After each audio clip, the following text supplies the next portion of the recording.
வணக்கம். நான் உங்கள் ஜெயா. இன்றைக்கி நம்ம இந்த வீடியோவில் கெவேலியர்ஸ் அண்ட் ரவுண்ட் ஹெட்ஸ் இவங்கள பற்றி பார்க்கலாம் வாங்க.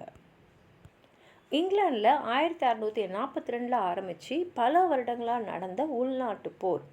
இந்த உள்நாட்டு போர் அங்கே நாட்டில் இருந்த எல்லாரையுமே ரெண்டு பகுதியாக பிரிச்சிடுச்சு. ஒரு பகுதி ராஜாவுக்கு ஆதரவாக இருந்தவங்க, இன்னொருத்தவங்க பார்லிமெண்ட்டுக்கு ஆதரவாக இருந்தவங்க.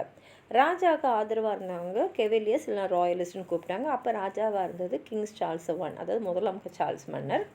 அவரை பொறுத்த வரைக்கும் ஒரு ராஜான்றவர் கடவுளாலே தேர்ந்தெடுக்கப்பட்டவர். ஏன்னா அதனால தான் ஒரு ராஜாவுக்கு பிறந்திருக்காரு. கடவுளுக்கு அடுத்தபடியாக அந்த ராஜா தான். அந்த ராஜாவை எதிர்த்து யாரும் பேசக்கூடாது, அவரை கேள்வி கேட்கக்கூடாது. அவர் சொன்னதை மறுக்காமல் அவங்க அப்படியே ஒத்துக்கணும். இதுதான் டிவைன் ரைட்ஸு.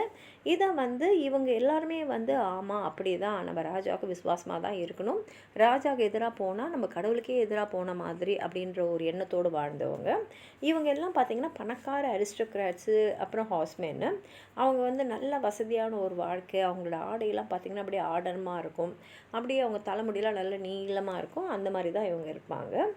அதே சமயத்தில் பார்லிமெண்ட்டுக்கு சப்போர்ட் பண்ணவங்களெல்லாம் ரவுண்ட் ஹெட்ஸ்ன்னு சொல்லுவோம். ஏன்னா முக்கால்வாசி இவங்கெல்லாம் பியூரிட்டன்ஸாக இருந்தாங்க. இவங்க அவங்களோட தலைமுடியை ரொம்ப நெருக்கமாக வெட்டி இருந்ததுனால அவங்க தலையை தூரத்தில் பார்க்கறதுக்கு அப்படியே ரவுண்டாக இருக்கிறதுனால இவங்களை ரவுண்ட் ஹெட்ஸ்ன்னாங்க. அவங்கள பொறுத்த வரைக்கும் ராஜான்றவருக்கும் ஒரு அளவுக்கு தான் நம்ம அதிகாரம் தரணும். ஏன்னா இப்போ நாட்டை ஆள்றவங்க மக்களுடைய பிரதிநிதியாக இருக்கணும் அப்படின்ற எண்ணத்தை இருக்கக்கூடியவங்க. இவங்களோட தலைவராக இருந்தது ஆலிவர் கிராம்வெல். இவங்க எல்லாம் பியூரிட்டன்ஸாகவும் இருந்ததுனால இவங்களோட ஆடை அணிகலன் எல்லாமே ரொம்ப ரொம்ப ரொம்ப எளிமையாக இருக்கும்.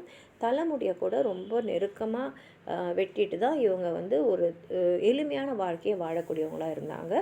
உங்களுக்கும் இவங்களை பற்றி ஏதாவது சொல்லணும்னு நினச்சிங்கன்னா கீழே இருக்கிற கமெண்ட் பாக்ஸில் எழுதுங்க.